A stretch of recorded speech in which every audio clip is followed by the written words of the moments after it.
Hello and welcome back to Thursday Night Football NFL DFS Slate Breakdown for Thursday, October 12th. We are going to have the Broncos at the Chiefs. It isn't, the most exciting game we'll have of the entire season on primetime, but it is one with at least some interesting aspects for the single game DFS contest. So we're going to get into those. Before we do, come join us at LineStar. Only $39.99 per month. Gets you access to everything we do. All the props, all of the DFS stuff, the tools, the optimizer, matchup tools, ownership, projections for all the sports we cover. It's the best deal in DFS. Come join us. Come get involved in chat. Come hang out. Come have a good time with us. Now, let's get into the actual slate a little bit and go over everything here. So I am putting this out on Wednesday, versus like I usually try for Thursday mid-morning-ish.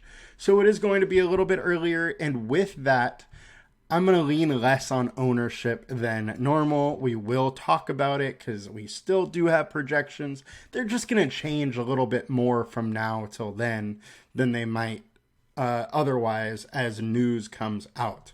What we'll do is we will start on the starting lineup page just to kind of go over some injury stuff and game overview as a whole. 47.5 game total, so pretty high game total. Chiefs are minus 10-point favorites at home. Big time favorites. Broncos, they've been struggling a bit. That defense looks terrible. They also have had Javonte Williams hurt. Looks like he will be coming back. And there's a big chance that that running back room is now a three-headed monster. Jaleel McLaughlin may have just played himself into getting extra playing time. Now, it's a pretty tough situation. It was Javonte and Samaje pretty much going 50-50. And now I don't think they can keep McLaughlin on the bench. He showed some explosiveness that this offense really, really needs. So I do expect him to be worked in a little bit. Now, on the KC side, we obviously have the Travis Kelce injury issue. He rolled his ankle last week, and we don't really know for sure his status. We know that he's questionable. We know he practiced it in limited fashion. He did end the game last week, so I do expect him to play. The one thing I did notice, though, is that this season, his ADOT has been very, very low. That possibly due to, one, the knee injury he had earlier or right before the season starts, and now the ankle injury. So I do expect that ADOT probably to be a little bit lower. Him probably not running, longer routes on it, and may not have the explosiveness that we've seen in the past out of him. But very good chance he catches a lot of balls and obviously can still get it done in the red zone. All right. So let's start off by going through the matchups here. It is an absolute great matchup for Patrick Mahomes. He's going to be one of the highest owned guys, 90% on DraftKings, probably something like that. One of the higher captain options as well. I personally do not love Mahomes as a captain, but he does have rushing upside. So there is a path, at least, to him being a captain. The other thing is he does spread the ball around, and that's the other time where a quarterback is good for a captain spot, when there's not one true receiver that steps up and has a big game. So there are outs for Mahomes to be a captain. Russell Wilson, he's having an okay season, not great, but I don't love this matchup for Wilson. Only Zach Wilson and Kirk Cousins the last 2 weeks have had decent games versus this Chiefs defense. I think this Chiefs defense is solid enough that it's going to give him some struggles, and it's not going to be super easy on Russ this weekend. Now, so out of the quarterbacks, definitely like Mahomes more. That's the hard-hitting analysis you get here right now. All right, and now let's go to the running back side. Pacheco, in this entire game, is probably in the best spot. Running backs have just had their absolute way with the Broncos. Now Pacheco's a guy that runs very hard, has some speed. He doesn't have, the breakaway speed as we've seen from Mostert or, say, Breece Hall, but he's a very good, solid runner. More Brian Robinson-like than, A-Chain. But regardless, I think Pacheco's in a very good spot. He has seen like 60% of the snaps 2 weeks in a row. He is taking that workload status at running back, which we really haven't seen for Chiefs running backs for a while now. And I think he is very interesting. Then we got McKinnon. McKinnon's been playing 35% of the snaps, so he has absolutely been involved. He likely gets, 1 to 3, maybe 5 targets. And it just matters if he's able to break the big player that or not to see if he is, in an optimal lineup. So I think you can play him, but if his ownership gets high, I would be totally off of him because I just don't think this is the game environment for him. He wants more of, Chiefs playing from behind. They got to pass a lot, so McKinnon's out there a little bit more type environment. Not really this type of environment where the Chiefs should roll on the Broncos. Now, I do say should because there is the chance the Broncos surprise people, maybe get up a little bit early and things change there. A lot can happen in, a one-game setting. All right, so on the Broncos side with the running backs, Javonte Williams is expected to be back. He has been getting about 50% of the snaps with Pirine. Now, we do have McLaughlin in this too, and we will touch on McLaughlin when we go to more of the projection page stuff, as he will be listed there. But as far as a matchup, look, running backs have had a real tough time with the Chiefs, and I'm not surprised with Chris Jones out there. He just changes that rush D so much that, guys have struggled a little bit to run the ball versus them, and I would expect that to continue. The one thing I will say about these Denver running backs and Sean Payton is he can scheme stuff to get the running backs open in space. So I think the way that the running backs get there is with Russell Wilson throwing him the ball. That gives Russell Wilson, a little bump up, and as well as these running backs, and him just dumping down to him. And I do think all three are in play, although none of them are in great blow-up spots. They are more of a lower ownership punt play for me in this matchup. All right, now let's move over to wide receiver. So Courtland Sutton is my favorite wide receiver in this matchup. The Chiefs wide receivers you can't really count on. If you wanted one wide receiver pick for this game, it would be Courtland Sutton for me. I think that he is in the best spot. Guys going against them have done very well. As far as wide receiver twos, Josh Reynolds, 80 yards. Christian Kirk, 111 or 110 yards. Allen Lazard, 61 on a touchdown. Addison, 64 on a touchdown. They have been looking the WR2 way a lot, and I like that spot for Sutton today. I do not like Judy quite as much. However, Judy is going to get his. If you saw Amon-Ra St. Brown, 6 for 71 and a touchdown week 1, he is more of that player than the Justin Jefferson or Garrett Wilson type, get deep and make teams pay. A little bit more of a slot-like guy, more so a la Amon-Ra St. Brown. So I think there is some path to his success. And if ownership is way down on him, I'll be in hoping for that more Amon-Ra St. Brown type game.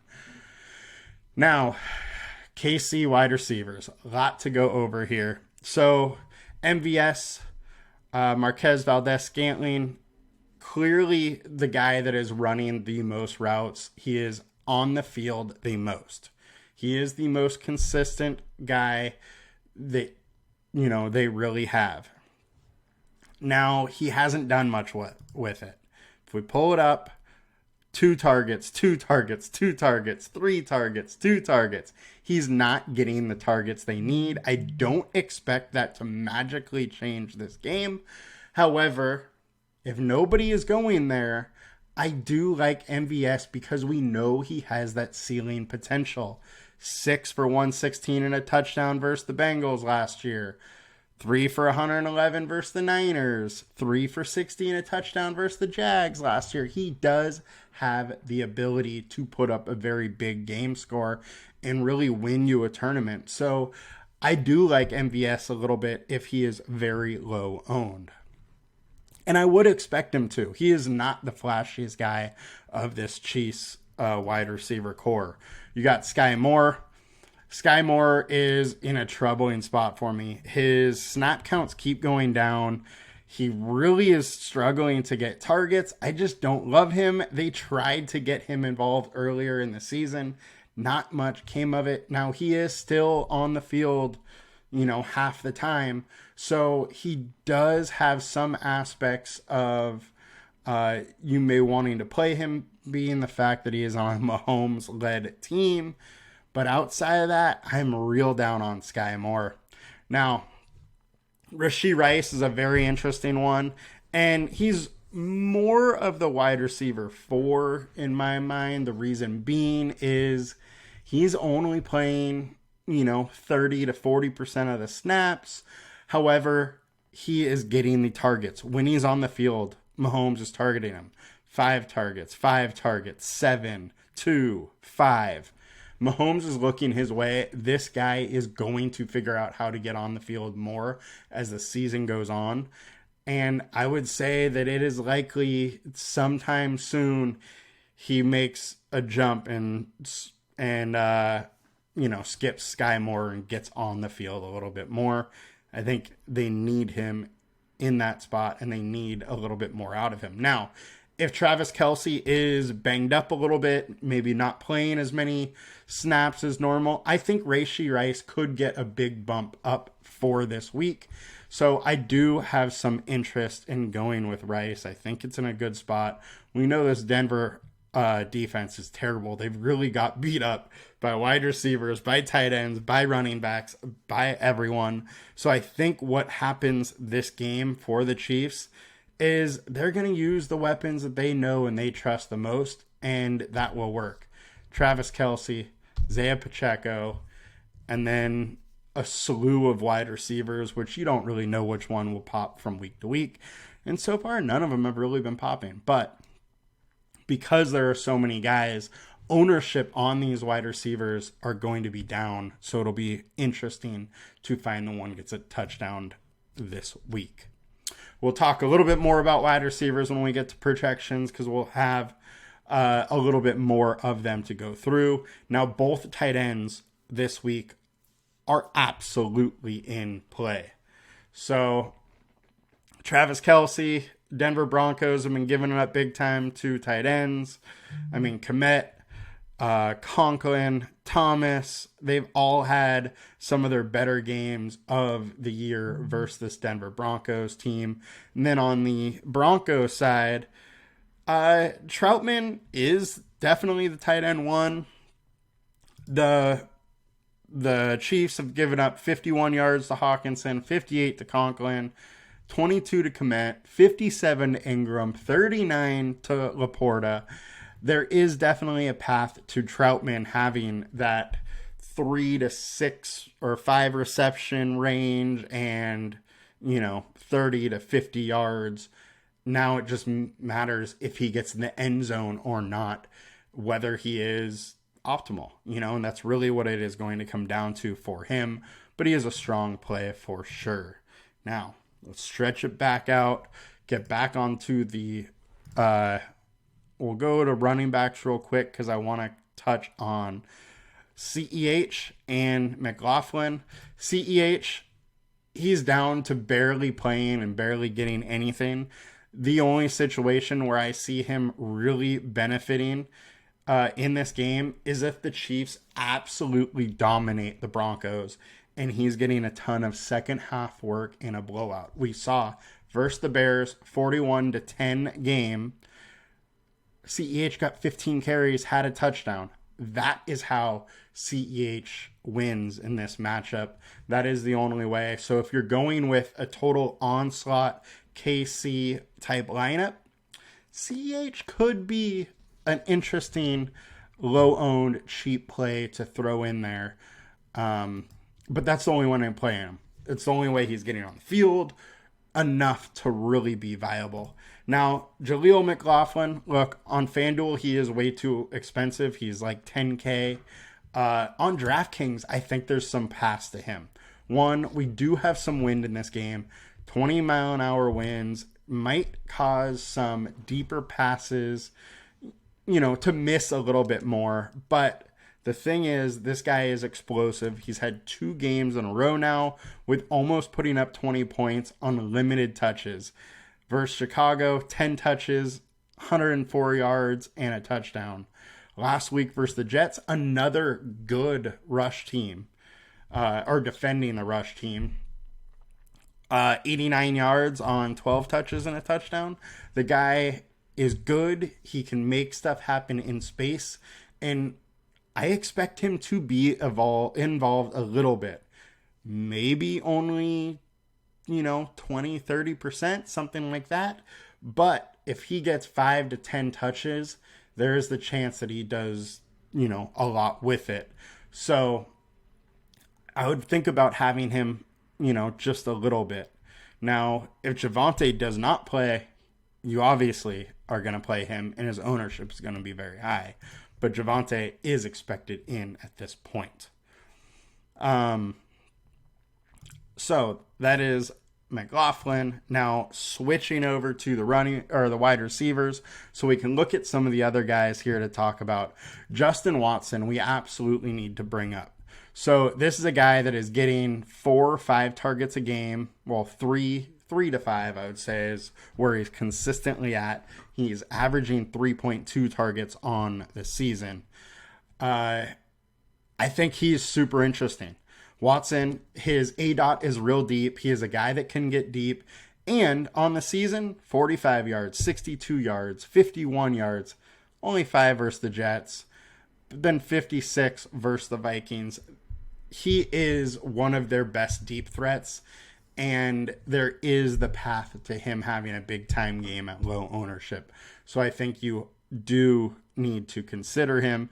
After all, there was a game last year in prime time where he was optimal and he won somebody a lot of money. That could absolutely happen again in this situation versus a Denver team that's just not good versus wide receivers. So I like Watson quite a bit. Kadarius Toney, he's only playing 25-35% of the snaps or so. They're very much watching his workload due to all the injuries he's had. But he is a guy that gets target when he's on the field. So for that, he is interesting. He does have game-breaking speed and ability. It's just, does it happen this game or not? If he is high-owned with his snap count, I'm totally off. Low ownership, he's interesting. Right now, we have him at 44% owned. For me, it's a little too high-owned for the unlimited amount of snaps that he will play. Marvin Mims is somebody we got to go over here too. So this is another guy. He's only getting like 35% of the snaps, but huge play ability. Now, big time bummer is the fact that we do have, 20% or 20-mile-an-hour winds. Might hurt the long ball and the chance of Williams and Mims, or Wilson and Mims, linking up on one of those big plays.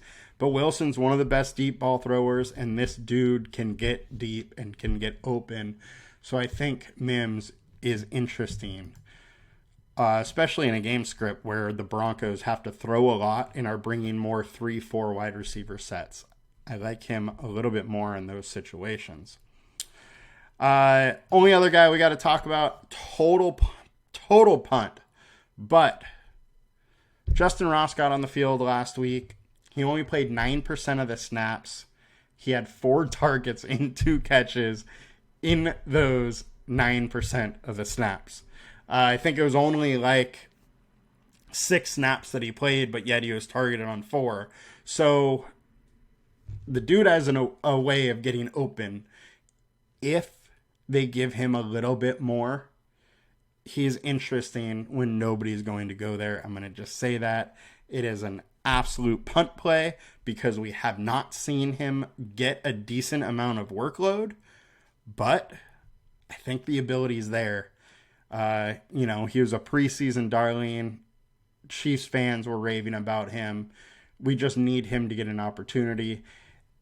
It's probably not yet, but at some point in this season, I would say he does. Then the other tight ends here, the Denver's backup, isn't really getting targeted, but he's always a threat. Tight ends are always a threat in the end zone. And then you got Noah Gray and Blake Bell. Both are being on the field a little bit. Gray has some stuff designed for him, so he is a little bit interesting, getting 3 to 5 targets a week. There is a path, especially if Kelsey is banged up a little bit and not playing 100% or 90% of snaps like he normally would, and say he's at 60 or 70%. Gray could get a little bit more work there and be a little bit interesting. And if that is the chance, Blake Bell is also there. Blake Bell, the first game when Kelsey was out, Bell was the one that got the touchdown, got 3 targets.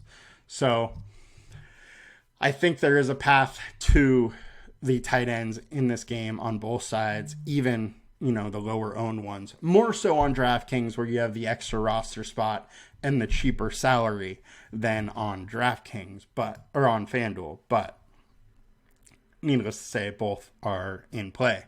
On to defense, Chiefs are definitely the preferred option as this Denver Broncos defense has been absolutely horrible. The Chiefs are kind of expensive, though, which is going to keep ownership down a little bit. There is, the chance of them getting some sacks and forcing a couple turnovers. So that is absolutely in play. And at extremely low ownership, the Broncos kind of have to be in play a little bit. Mahomes, he's at least throwing a lot. And if Kelsey is hampered, we have seen this Chiefs team really struggle to kind of move the ball in those scenarios. So if Kelsey is hampered a litlittle bit, maybe the Broncos are a play, but doubtful. Kickers, 47-point game total. They're both in play. Obviously, Bucker has a better chance of scoring more points, but I would say it is Will Lutz and the Broncos that are more likely to sputter come into the red zone. So they might be able to move the ball well between the 20s, but then have a little bit harder chance to score. So with that, I think Lutz does have some real paths to success there. All right, guys, so that is it. That's everything. We'll go over the ownership real quick as far as what it shows right now. Pacheco, Kels, Tony being the 3 highest owned guys. And then we start the Broncos and the pass catchers. So I think it is a way to get different is to use some of those Broncos running backs, hope for some dump off passes and some yardage and maybe a touchdown there is kind of interesting there. They will be used even in a blowout, just more of a dump off situation. Then also the other way to get different is obviously using some of these wide receivers from the Chiefs. Gave you kind of rundown on all of them. I think, it's very likely that one of them is in the perfect lineup. Just don't know which one because it's real hard to pick any of these guys here. But Valdez, Scantling, single digit owned. Rice only 17% owned. I think there are a lot of ways to get different on this slate, and that is why I think this slate is interesting. Now, just to show you FanDuel ownership real quick too, these are just the flex plays, not the quarterback, because quarterbacks are the two highest owned. That's just going to be how it is. But Pacheco on both sites are going extremely high owned, and then Kelsey. If you look on FanDuel, it's just an onslaught of KC guys. So putting in some Denver guys, it's going to make you get different.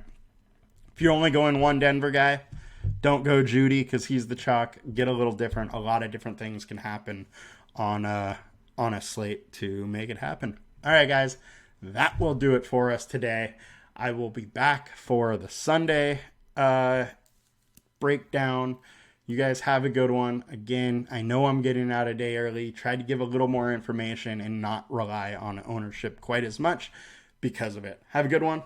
See you back. Make sure to like, comment, and subscribe. Adios.